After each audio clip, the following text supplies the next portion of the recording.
বিসমিল্লাহির রহমানির রহিম। আসসালামু আলাইকুম। আমি সুমন, ঠাকুরগাঁও থেকে। গত 2020 সালে আমার মায়ের থ্যালাসেমিয়া রোগ ধরা পড়ে। আমি অনেক এলোপ্যাথিক চিকিৎসকের পরামর্শে চিকিৎসা কার্যক্রম চালিয়ে যাই। এমনকি আমার মাকে 3 থেকে 4 বার ব্লাড দিতে হয়েছে। তারপরেও কোনো উন্নতি না দেখে 2021 সালের জুন মাসে আমি আবু হুরাইরা হোমিও হলের প্রতিষ্ঠাতা জনাব খায়রুল বাশার ভাইয়ের খোঁজ পাই। ওনার মাধ্যমে দীর্ঘ 1.5 বছর চিকিৎসা চালিয়ে আমার মা এখন সম্পূর্ণ সুস্থ, আলহামদুলিল্লাহ।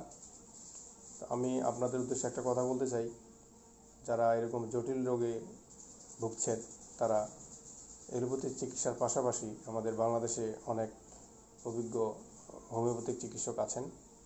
আপনারা একবার হলেও তাদের কাছে আপনার জটিল রোগের চিকিৎসা চালাতে পারেন, আলহামদুলিল্লাহ। আর সর্বশেষে আমি খায়রুল বাশার ভাইয়ের কথা বলতে চাই। উনি আমাদের বাংলাদেশের অনেক হোমিওপ্যাথিক ডাক্তারদের মধ্যে একজন খুব ভালো এবং অভিজ্ঞ ডাক্তার।